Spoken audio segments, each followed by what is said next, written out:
बिस्मिल्लाहिर्रहमानिर्रहीम। अस्सलाम वालेकुम नाजरीन, मैं आपका होस्ट मोहम्मद जावेद इकबाल। आप प्रोग्राम देख रहे हैं आवाज़ उंदलस। हमारे साथ आज जुड़े हुए हैं डेरा सिंगों वालियाँ के मेहनत कश हैं, जिनके डाकुओं ने गन पॉइंट पर जो बकरे थे कुर्बानी के लिए रखे हुए, वो ज़बरदस्ती छीन के ले गए हैं।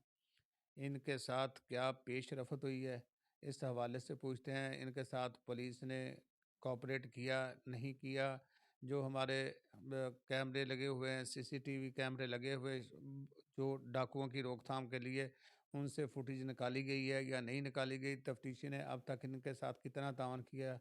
इस हवाले से तमाम हकायक आपके सामने रखते हैं। अस्सलाम वालेकुम लियास भाई। वालेकुम सलाम जी। अच्छा लियास, ये दस तेरे ਨਾਲ ਇਹ ਵਾਕਿਆ ਔਰ ਵਕੂਆ ਕਿਸ ਤਰ੍ਹਾਂ ਪੇਸ਼ ਆਇਆ, ਕਿਸ ਤਰ੍ਹਾਂ ਕਿੰਨੇ ਲੋਕ ਸਨ ਜਿਹੜੇ ਤੇਰੇ ਕੋਲ ਆਏ ਨੇ 3 ਲੋਕ ਸੀ ਜੀ, 3 ਜਣੇ। ਤੇ ਉਹਨਾਂ ਦੀ ਜਾਣ ਪਹਿਚਾਣ ਹੈ ਸੀ ਤੁਹਾਨੂੰ ਪਹਿਲੇ? ਨਹੀਂ ਜੀ, ਉਹ ਪਛਾਣ ਕੋਈ ਨਹੀਂ ਸੀ। ਉਹਨਾਂ ਕੀ ਨਾਲ ਦਾ ਇਹਨਾਂ ਨਕਾਬ ਕੀਤੇ ਸੀ। ਅੱਛਾ। ਇੱਧਰੋਂ ਗੱਡੀ ਕਾਲੇ ਰੰਗ ਦੀ ਮੋਟਰਵੇ ਵੱਲੋਂ ਆਈ ਏ। ਮੋਟਰਵੇ ਵੱਲੋਂ ਆਣ ਕੇ ਉਹਨਾਂ ਗੱਡੀ ਖੜੀ ਕਰ ਦਿੱਤੀ ਇੱਧਰ। ਠੀਕ ਏ। ਅਸੀਂ ਜਿਹੜੇ ਨਾ ਉਹ ਲੱਕੜਾਂ ਜਿਹੀਆਂ ਪਈਆਂ ਸੀ ਆਪਣੀਆਂ, ਮਿਸਤਰੀਆਂ ਦਾ ਕੰਮ ਕਰਦੇ, ਲੱਕੜੀ ਲੁਕੜੀ ਕਾ, ਉੱਧਰ ਅਸੀਂ ਖੜੇ ਸਾਂ। ਉਹਨਾਂ ਨੇ ਆਣ ਕੇ ਕੀ ਨਾਲ ਦੇ ਗੱਡੀ ਖਿਲਾਰੀ ਏ। ਸਾਡੇ ਜੀ ਵੀ ਉੱਤੋਂ ਰੌਲਾ ਪਾ ਰਹੇ ਨੇ, ਭਾਈ ਹੋਰੀ ਵੀ ਬਾਹਰ ਨਿਕਲੇ ਨੇ। ਅਸੀਂ ਬਕਾਇਦਾ ਉਹਨਾਂ ਨੂੰ ਡੱਕਣ ਦੀ ਕੋਸ਼ਿਸ਼ ਕੀਤੀ ਏ। ਉਹਨਾਂ 2 ਫਾਇਰ ਜਿਹੜੇ ਨੇ ਨਾ ਸਾਡੇ ਵੱਲ ਸਿੱਧੇ ਕੀਤੇ ਨੇ, 1 ਹਵਾਈ ਫਾਇਰ ਕੀਤਾ। ਅਸੀਂ ਆਪਣੀ ਜਾਨ ਬਚਾਉਣ ਵਾਸਤੇ ਅਸੀਂ ਪਿੱਛੇ ਹਟ ਗਏ ਆ। ਪਿੱਛੇ ਹਟ ਕੇ ਤੇ ਅਸੀਂ ਕੀ ਨਾਲ ਦੇ ਆਪਣੇ ਲੱਕੜਾਂ ਦੇ ਓਹਲੇ ਹੋ ਗਏ ਆ। ਠੀਕ ਹੈ। ਉਹਨਾਂ ਆਪਣਾ ਰੱਸੀਆਂ ਕੱਟੀਆਂ ਨੇ, ਛੁਰੀ ਦੇ ਨਾਲ ਕੱਟ ਕੇ ਤੇ ਉਹਨਾਂ ਗੱਡੀ 'ਚ ਸੁੱਟੀਆਂ, ਉਹ ਲੈ ਗਏ ਨੇ। ਠੀਕ ਹੈ। ਅਸੀਂ ਬਕਾਇਦਾ 1 ਤੇ ਕਾਲ ਕੀਤੀ ਏ। ਉਹ 2 ਮਿੰਟ ਬਾਅਦ ਗੱਡੀ ਉਹਨਾਂ ਦੀ ਆ ਗਈ ਏ। ਠੀਕ ਹੈ। ਉਹਨਾਂ ਨੂੰ ਕਿਹਾ ਵੀ ਤੁਸੀਂ ਜਾ ਕੇ ਤੇ ਮਗਰ ਗੱਡੀ ਲਾਓ। ਉਹਨਾਂ ਗੱਡੀ ਮਗਰ ਕੋਈ ਨਹੀਂ ਲਾਈ। ਉਹਨਾਂ ਗੱਡੀ ਦੇ ਉੱਥੇ ਅੱਛਾ ਕਰਨੇ ਆ, ਇੰਜ ਕਰਨੇ ਆ। ਉਹਨਾਂ ਕਿਹਾ ਨਾਕੇ ਲਾਓ। ਉਹਨਾਂ ਕਿਹਾ ਜੀ ਲੱਗ ਗਏ ਜੀ, ਫਲਾਣ ਹੋ ਗੱਡੀ। ਫਿਰ ਬਕਾਇਦਾ ਉਹਨਾਂ ਨੂੰ ਕੈਮਰਾ ਵੀ ਚੈੱਕ ਕਰਵਾਇਆ। ਉਹਨਾਂ ਕੋਈ ਨਹੀਂ ਸਾਡੀ ਤਵੱਜੋ ਕੀਤੀ। ਬਕਾਇਦਾ ਅਸੀਂ ਕੱਲ੍ਹ ਦੀ ਉਹਦੇ ਦਰਖਾਸਤ ਵੀ ਦਿੱਤੀ ਹੈ, ਪਰਚਾ ਵੀ ਹੋ ਗਿਆ, ਸਾਡੀ ਸੁਣਦਾ ਕੋਈ ਨਹੀਂ ਪਿਆ ਹੈਗਾ ਜੀ।